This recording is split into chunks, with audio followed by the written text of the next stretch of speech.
What the fuck was that? Don't anyone say that we're not getting any original horror this year. Here are my immediate thoughts on Cuckoo.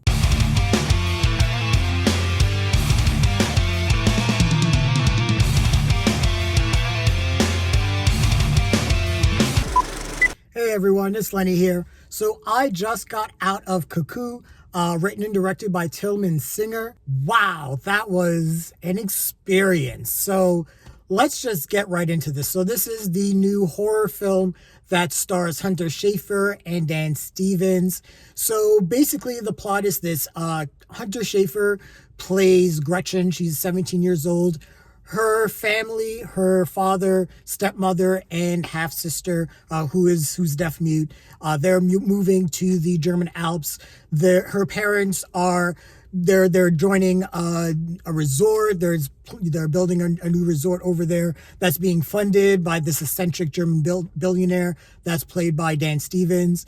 And at one point, Gretchen eventually takes up a job at this resort. She's told explicitly by Dan Stevens, who's the guy who's kind of funding everything, to stay late at this resort. She stays late one night and takes her bike home, and she's attacked by this creature lady thing that has like these crazy red eyes behind these sunglasses. She tells everyone, the police, what happened, and they're really dismissive of it.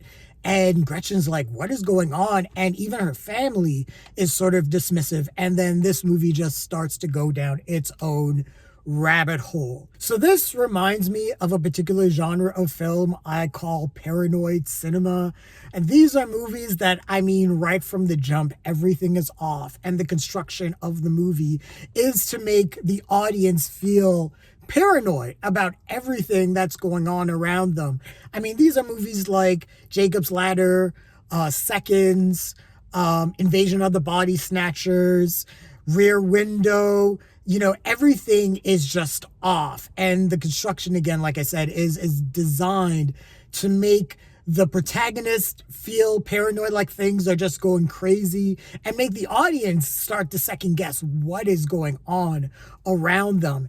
And Tilman Singer, I have to say, does an excellent job of creating that vibe, that eerie tone, that weird atmosphere where nothing just is what it seems. And the cinematography is done in a way where you're just peeking around corners. The sound design is constructed in a way where certain things are heightened in terms of what you hear and what you don't hear. Silence actually plays a big role in this movie, and that silence is also adds to that paranoia atmosphere.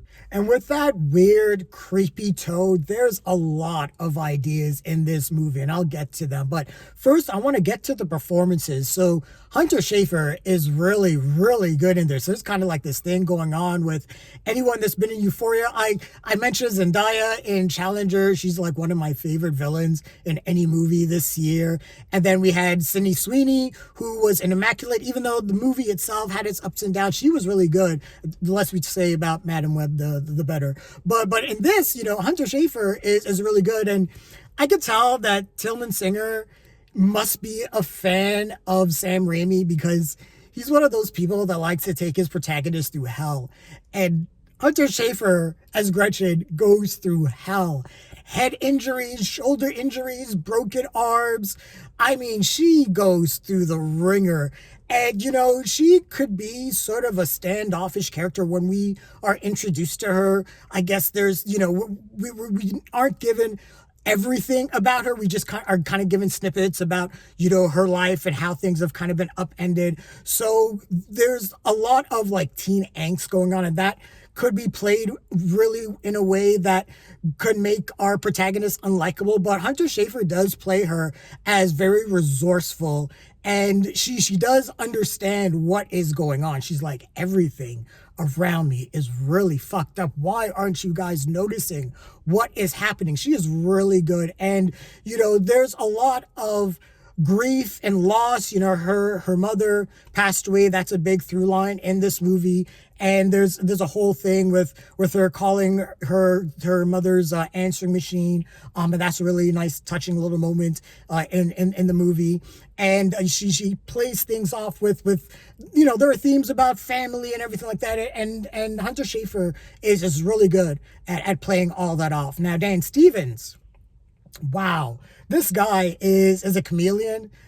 This guy seems to be like able to do anything, and he is just creepy and weird. You think he's eccentric, but I mean, as soon as he is introduced, you know this dude is off. You know something is really wrong with him, and he plays them as this manipulative bastard. He always has, he's on this power trip, and he always has to be in control and in command, and how he approaches every situation and every conversation, he has to be the dominant force. He has to be the alpha in the room, and he plays that off really well, as well as just being this weird creepy guy. There's just one little moment, and Tilman Singer plays it off so well, where he just touches Gretchen's shoulder, and just the way the camera slides across his figure, you're just like, oh god, this guy is just an A1 creepazoid.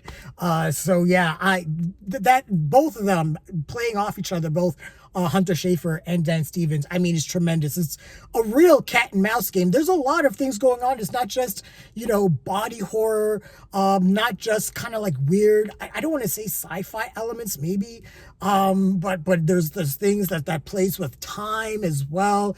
But the main thing is this whole cat and mouse thing, this battle of wills between Hunter Schafer and Dan Stevens, and that is played off so well, and that really carries the movie. The supporting performances I really enjoyed.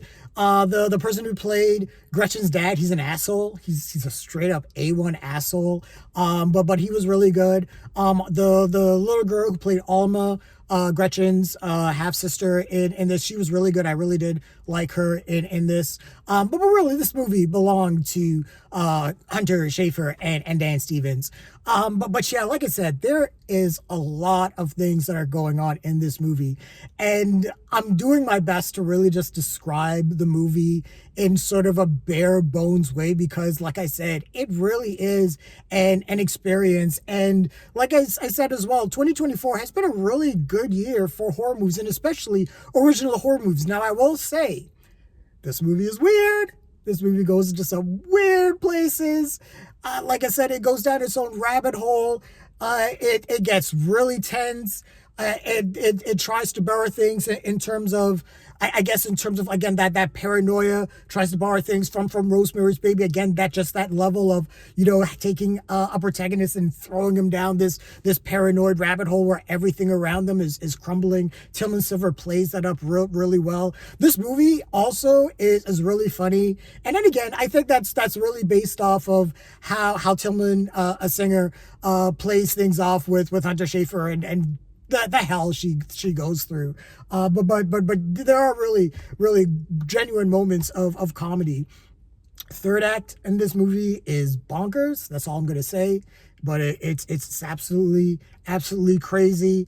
But yeah, you know, I guess the one thing that I would say, it, like I said, it does have a lot of ideas, and it sometimes can seem a little unbalanced because of that. There's just so much going on, and I really appreciate the fact that Tilman Singer is really trying to create this brand new story and create, you know, genuine brand new lore here.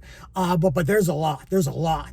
And I think there are moments where it can kind of get a little lost in its own plot and narrative. There's a side plot with an investigator that it's okay, but it I feel like it could have gotten trimmed down a little bit, because there are things where things twist and flip, and there are allegiances that are flipped and everything like that. But you know, that's really the only thing that I would say about the movie. But other than that, though, man, this was a hell of an experience.